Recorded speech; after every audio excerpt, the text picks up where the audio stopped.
We are Empress. I'm Janae. I'm Charlie. I'm John. I'm Benjamin. I'm Owen. So how did you all meet? We've come together through various stages of schooling. Myself, John and Owen all grew up on the Isle of Wight. We later met Charlie through university in London, and we started to gig and stuff and build contacts and stuff, and pull together a kind of image and a style, and we kind of started to carve a genre of music. And we later met Janae at the Isle of Wight Festival, 2009. So when you were growing up on the island, were you encouraged to play music? My dad's a musician, so it was something that wasn't, I wouldn't say I was bred into it, but I was definitely, I don't want to say lent on because it sounds like he used to beat me, but he definitely was more of a source of inspiration than anything. So I think in my mind there was never really anything else that appealed to me or that I wanted to do with my life. So it's always been a dead cert really for me. Okay, what about? Yeah, I'd say the island had quite a lot to do with it. It's got a really vibrant music scene. I think when I sort of got to about 14 or 15, I decided I'd really like to be a part of that. Similar thing with me really. My grandma used to be always involved in sort of like local theatre productions, and otherwise I used to go and watch shows, and I was always interested in the drummers and the house band and stuff. So yeah, just started learning drums at school, and then sort of got onto guitar later on at high school and met these guys really, and started playing in bands. And there's quite a good sort of local music scene. Like we always used to go down and watch bands play at the Squadron and Ride and stuff. And yeah, no, it's good. It's good scene over here. And did you guys play many gigs when you were at high school? Yeah, we did loads of gigs. Did a few Yeah, talent shows, didn't we? Yeah. a couple of horror shows. Horror shows, yeah. We promoted a gig at Tottenham Church Hall, didn't we? Yeah, washout. There was two bands. There was Ben's band. I think you did about 4 songs. And the band I was in, we had 2 songs and we played them about 70 times each. But I remember the lead singer from your band turned up, and his dad dropped him off, but That was in my mum's in your mum's car, and he got out of the car and he had a fish hook in his arm. I don't know if I told you this before. And he had to go to hospital, so he missed the first 50 repetitions of the song. Yeah. But just spice things up when he got here, really. Yeah.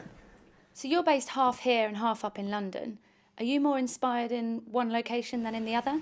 I find it easiest to start an idea off on the Isle of Wight, but a lot easier to finish it when you're in London. So the spark here, but the actual nailing in London, I find. It's a really you've got a real creative buzz about it, the island, doesn't it? Especially the places we grew up together, like over in the West Wight and stuff, Tottenham Bay. I think it's because it's more peaceful, and I'm a lot more relaxed, and my head's not as crowded, so I can it's just that initial ideas I find easier to happen here. So you talked about Platform 1 earlier. Can you tell me how you were involved with that? I went there after school and studied there for 6 years, from right across my further education, from BTEC to my degree, and then I went on to work there for 2.5 years, 3 years, and it's fantastic. I think the Isle of Wight already had a really kind of vibrant music scene, and a lot of people with great ideas making great music. But I think the Platform 1 starting up kind of just honed all that and has brought a real sense of professionalism to it as well, so people can, not just come up and write the music and go out and play at venues and stuff, but they can start to look into the business side of things, the academic structure, and all the things that I studied that I've found really helpful in my kind of inroads into the industry and stuff. How hard is it to run the business side of the band and also to go out there and perform as well? Well, we've got someone at the helm who kind of like is our representation, and he does a lot of the legwork, but we all do like to get involved, so we kind of allocate different tasks. I think we've all got jobs that we're better suited to. We'd rather I would just be making music and gigging, but it's like, it is your job, so you sort of, I think even if you've got a manager doing a lot of it for you, you'll still always be doing a lot of that because it's your business.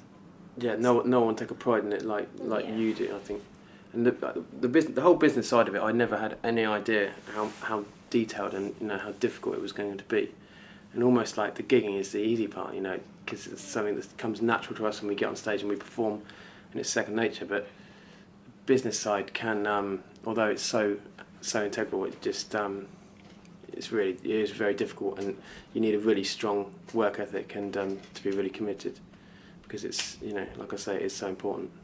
I mean, there's a lot to kind of take into account from from a PR perspective. Having sort of legal representation as well. Looking for booking agents to kind of book up gigs as well. That's something we're kind of in the process of looking at as well and getting on board. But it is kind of best having one person representing if you're kind of liaising with labels.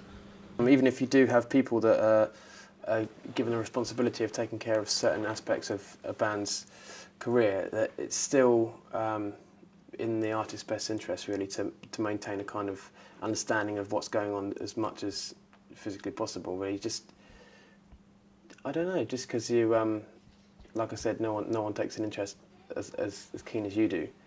I think we've managed to juggle it as well because we tend to do all the planning ourselves.